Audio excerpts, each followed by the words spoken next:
Bienvenue sur la chaîne YouTube de la Fondation contre l'épilepsie. Dans cette présentation, nous discuterons de ce qu'est le syndrome de 12, ses causes, les mutations génétiques, les signes et symptômes, le diagnostic et les options de traitement. Assurez-vous d'aimer nos vidéos et de vous abonner à notre chaîne YouTube. Cliquez sur la cloche pour être informé des futures vidéos. Veuillez cliquer sur notre lien de don dans la section description ci-dessous et faites un don aujourd'hui. Votre don nous aide à faire une différence pour ceux qui luttent contre l'épilepsie. Nous apprécions votre soutien. Le syndrome de 12 est un type très rare d'épilepsie qui affecte les enfants pendant la petite enfance. Elle était initialement connue sous le nom d'épilepsie astatique myoclonique et d'épilepsie atonique myoclonique. En 1989, la Ligue internationale contre l'épilepsie a d'abord classé l'épilepsie comme une épilepsie généralisée symptomatique. Considérant qu'il s'agit d'une forme très généralisée d'épilepsie, sa prise en charge par des médicaments semble difficile. Lorsqu'un enfant a des crises myocloniques atones, il peut devenir boiteux.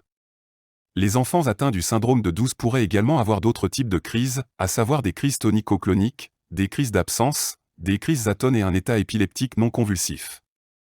Le syndrome de 12 survient généralement chez 1 à 2 enfants sur 100 qui sont diagnostiqués avec l'épilepsie. Le syndrome de 12 est causé par des mutations génétiques. Le syndrome de 12 peut survenir chez les enfants qui ont des antécédents familiaux d'épilepsie ou d'épilepsie précoce, généralement entre 1 et 5 ans. Les garçons sont plus susceptibles d'avoir le syndrome de 12 que les filles. Selon l'article « Caractéristiques cliniques et génétiques des patients atteints du syndrome de 12 », les variantes suivantes, mutations génétiques, ont été trouvées chez les participants à l'étude SLC-CIA1. Les mutations de ce gène causent un éventail de troubles neurodéveloppementaux, y compris l'enfance début d'épilepsie, retard de développement, troubles du mouvement et caractéristiques du trouble du spectre autistique, Children's Hospital of Philadelphia, 2022.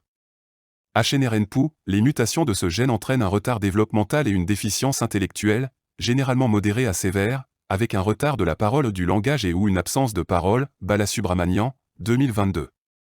SCNA, les mutations de ce gène entraînent une épilepsie généralisée, des convulsions fébriles et une encéphalopathie épileptique. STS, les mutations de ce gène entraînent une ichthyose liée à l'X. Les enfants atteints du syndrome de 12 peuvent avoir une ou des centaines de crises par jour. Plus souvent, cela se produit pendant la journée, et les enfants qui ont le syndrome de 12 ont besoin d'une surveillance constante. D'autres problèmes de santé peuvent se développer, ce qui peut entraîner des difficultés dans l'apprentissage et des retards de développement. Des troubles de la coordination, une difficulté à s'exprimer, et un discours peu clair peuvent survenir chez les enfants atteints du syndrome de 12. Le syndrome du 12 peut avoir des effets à long terme sur la santé de quelqu'un. Des exemples sont les blessures physiques, les difficultés respiratoires et d'autres situations qui peuvent nécessiter une attention médicale immédiate. Habituellement, un enfant présentant des symptômes du syndrome de 12 aurait des antécédents familiaux associés à l'épilepsie.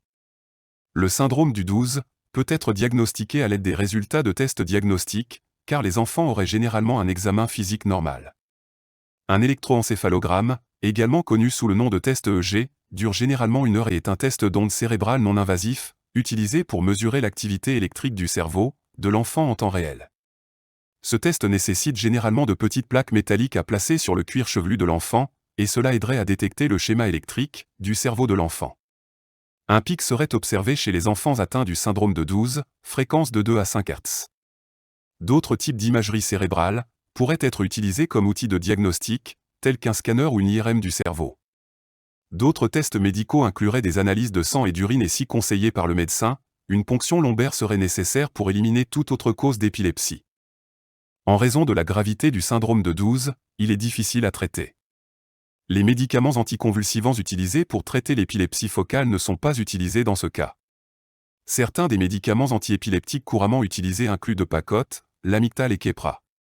En plus de cela, il existe quelques autres options de traitement, notamment des médicaments stéroïdiens comme la CTH, hormone corticotrope, la prednisone ou la dexaméthasone. Les stéroïdes sont utilisés pour réduire l'inflammation et pourraient affecter les niveaux hormonaux, et il est suggéré que les améliorations soient liées à ces actions. Le maintien d'un régime cétogène est considéré comme l'une des stratégies qui pourrait aider. Le syndrome de 12 est un type très rare de crise qui affecte les enfants pendant la petite enfance. Elle était initialement connue sous le nom d'épilepsie astatique myoclonique et d'épilepsie atonique myoclonique. Les enfants atteints du syndrome de 12 peuvent avoir plusieurs crises par jour, affectant l'apprentissage et les étapes du développement. Le syndrome de 12 est difficile à traiter, mais des options telles que les médicaments anticonvulsivants, les médicaments stéroïdiens et le régime cétogène peuvent aider. Pour en savoir plus sur le syndrome de 12, veuillez consulter les ressources utilisées dans la présentation d'aujourd'hui.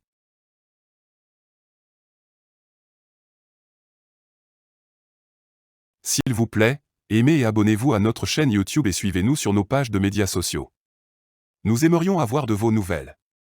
Laissez un commentaire ci-dessous ou envoyez-nous un email à info@defeatingepilepsie.org. Merci pour votre soutien et ensemble, nous vaincrons l'épilepsie. Découvrez nos autres superbes vidéos et abonnez-vous dès aujourd'hui.